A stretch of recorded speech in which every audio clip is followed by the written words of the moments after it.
HOA Karen claimed stone bench as her sued and paid $110K in damages. The park was supposed to be a sanctuary, a slice of green where kids chased butterflies and retirees swapped stories under ancient oaks. But that summer, Karen Whitaker turned it into a battlefield.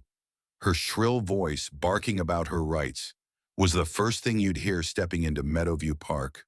Karen, a 46-year-old HOA board member with a perm as tight as her grip on authority, had lived in Meadowview Estates for a decade.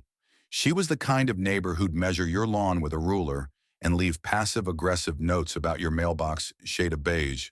But her latest obsession was a stone bench, a weathered, moss-covered relic donated by the town's founder decades ago. It sat near the park's pond, offering a perfect view of ducks gliding across the water. Karen claimed it was hers, not the community's, not the park's hers. It started innocently enough. Karen began sitting on the bench every morning, her thermos of coffee and a do-not-disturb glare keeping others at bay. She'd shoo kids away, claiming their noise disrupted her peace. Locals grumbled, but let it slide. Karen was a storm best avoided. Then she escalated. One day, a metal plaque appeared on the bench, bolted into the stone reserved for Karen Whitaker, HOA president. The audacity was breathtaking. Neighbors whispered in disbelief, but Karen doubled down, patrolling the bench like a hawk, scolding anyone who dared sit on her property. The park's volunteer coordinator, Jamal Carter, a 32-year-old landscaper with a quiet demeanor and a passion for keeping Meadowview beautiful, was the first to confront her. Jamal had grown up in the neighborhood, his childhood memories tied to that very bench where his grandma used to read him stories. To him, Karen's plaque was a slap in the face to every resident. "Karen, this bench belongs to the town," he said one humid July morning, his voice calm but firm. "You can't just claim it." Karen's eyes narrowed, her lips curling into a smirk. "I've maintained this park single-handedly," she lied, ignoring the volunteer crew who mowed lawns and planted flowers. "I deserve this bench. If you don't like it, take it up with the HOA. Jamal, stunned, watched her strut away, her heels clicking on the path like a declaration of war. The conflict simmered as summer wore on. Karen's behavior grew bolder. She roped off the bench with yellow caution tape, claiming it was under repair. It wasn't. She yelled at a pregnant woman for resting there, accusing her of trespassing. Kids stopped playing nearby, scared off by her tirades. The bench, once a communal treasure, became a symbol of her tyranny.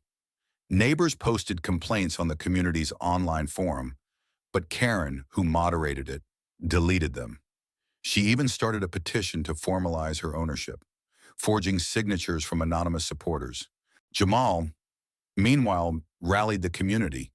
He organized meetings at the local library where residents aired their grievances. "She's turning our park into her personal kingdom," said Maria Lopez, a single mom whose son used to fish by the pond. "That bench isn't hers, it's ours." The group discovered Karen had no legal claim. The bench was public property, donated to the town in 1963. Armed with this, Jamal approached the town council, but Karen had already charmed them with her dedicated HOA service. The council dismissed the complaints, calling it a minor dispute. Then came the twist no one saw coming. Enter Leila Nguyen, a 70-year-old retiree who'd moved to Meadowview a year prior. Lila was quiet, often seen sketching wildflowers in the park, but she had a secret. She was the granddaughter of the bench's original donor. Her family's name was etched faintly on the bench's underside, a detail Karen hadn't noticed.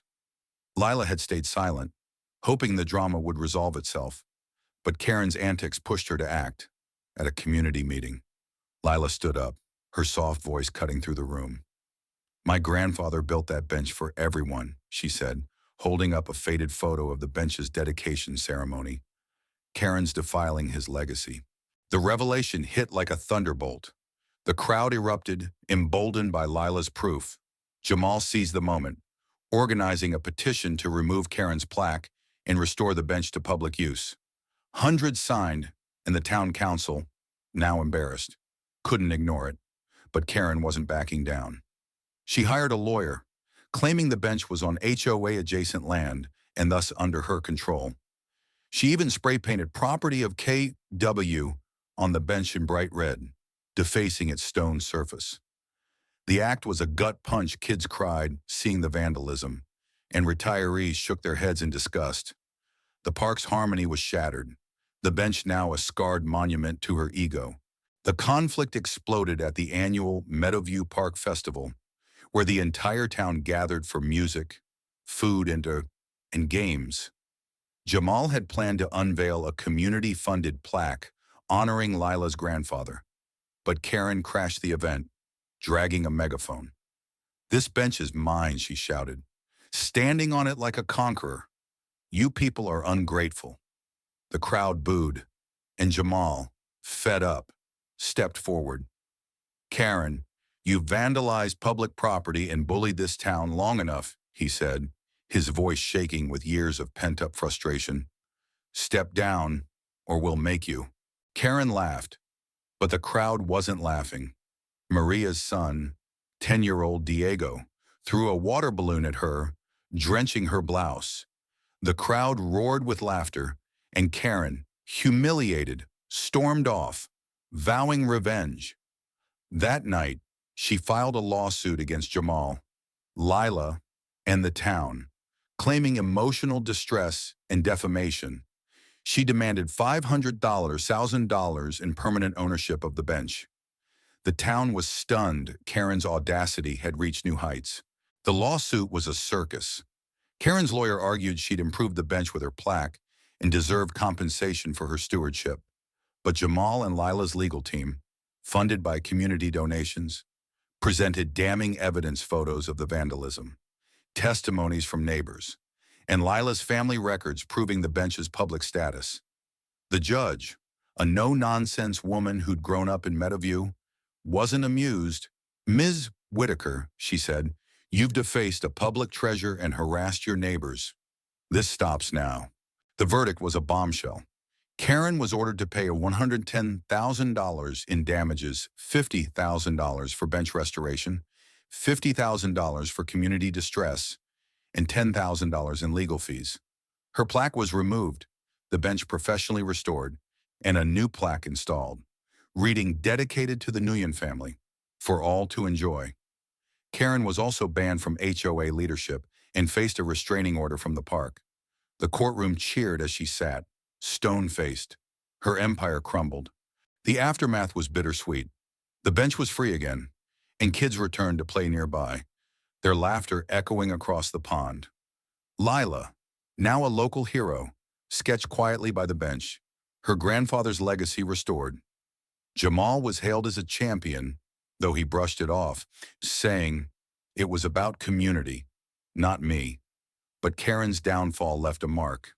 She moved away, her house sold at a loss, her name a cautionary tale whispered at barbecues. Some pitied her, but most felt justice had been served. The park bloomed again, but the scars of that summer lingered, a reminder of how one person's selfishness could fracture a community. Yet it also showed the power of unity, of standing up for what's right. What do you think? Was Karen's punishment fair? Or did the town go too far? Share your thoughts. This story belongs to all of us.